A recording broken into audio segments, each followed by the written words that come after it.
Hi everyone, Belinda from Plan A, the Great Commission for Every Christian. In this video, I'm going to tell you why I didn't invite my neighbours to church this Easter.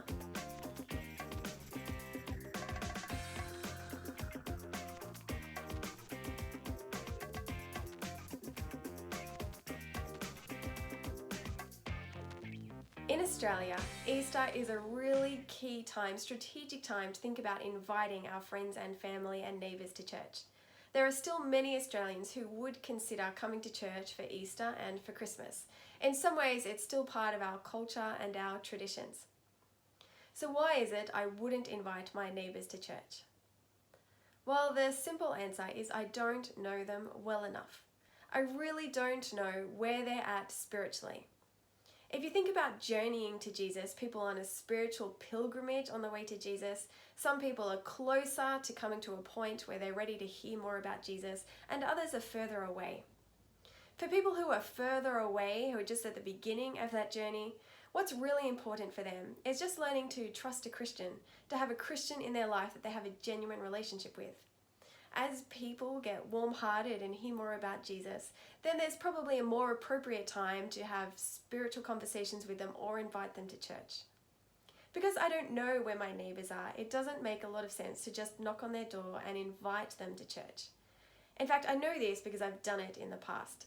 In one of the other places that I lived, I was feeling sort of compelled or perhaps guilty or perhaps just have duty bound to have to invite people to church at Easter. So even though I didn't know my neighbours very well, I made an Easter gift and I put some gospel tracts in my back pocket and I went and door knocked my street and said, "Hey, I want to wish you a happy Easter." And my intention was to ask them what they were doing on the long weekend, knowing that they would probably ask me, and then I would be able to mention church and invite them or give them a gospel tract. Well, that was at least my hope. It was a really awkward thing to do, and I think people can see right through that. I think people can understand that I'm really knocking on the door, not because I want to give them a gift and wish them a happy Easter, but because I want to manipulate the conversation into having a spiritual conversation with people I didn't even know if they want to have that or not. It probably lacked wisdom, that approach. So I've had to learn from that. Where I live now, I've been here 4 years. I've had 4 years of practicing this principle of knowing others, just saying hi to the neighbours out the front, helping out with bins and mails, and having small conversations which occasionally go meaningful with some of them. So this year, I made Easter gifts for my neighbours. I went and knocked on their door with 2 of my children and said, "Hey, we just want to wish you a happy Easter." My intention was to give them a gift and wish them a happy Easter.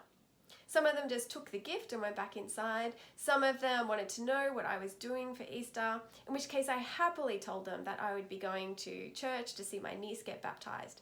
It was a completely natural thing to say. It wasn't awkward or uncomfortable. But then I passed the conversation back to them. I didn't try and manipulate into getting to, well, what do you think about Jesus? Or do you really think Jesus rose from the dead? I just let the conversation take its natural course, which was often about just what people are doing at Easter. A couple of my neighbours actually did take the conversation from that chit-chat social level to more meaningful conversation as they opened up a little bit about some of the struggles that they've been facing lately, and I just listened to them. So I didn't invite any of my neighbours to church this Easter, but I am working at building genuine, trustworthy relationships with them.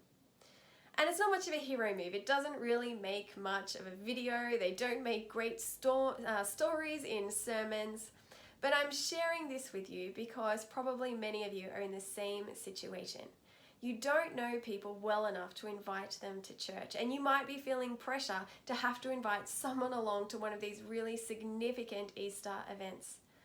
If that's you, instead of putting that pressure on yourself, how about you take the next faithful step in building a genuine relationship with someone, whether that's someone at work or someone you play sport with, or maybe a family member.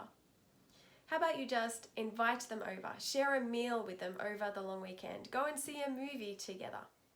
Do something to take your relationships to that next step where you are building trust and allowing those meaningful conversations to happen. So I didn't invite any neighbours to church, but I did invite one of my friends. A friend that I've known for years, a friend who has come along to my birthday parties and met some of my Christian friends, a friend who comes to me when she has spiritual conversations. I asked her if she'd be interested in coming along to church, and she said yes. Because we have that kind of relationship, and I thought she's probably at a point where she would accept an invitation to church, where she'd like to come and hear a little bit more. That's what it means to live out Plan A. To try and get to know people in a genuine way, and then think really carefully about what's the next invitation you can extend to your friend. Perhaps it's just for a meal, maybe it's to come to church. That's what it means to live out Plan A. We get to love and take care of everybody and look for those opportunities every now and then to invite someone to take a step closer towards Jesus. I hope this Easter that you have a really meaningful Easter, that you do build relationships. And if you have a friend take a step closer to Jesus, I'd love to hear about it. I'll see you after Easter.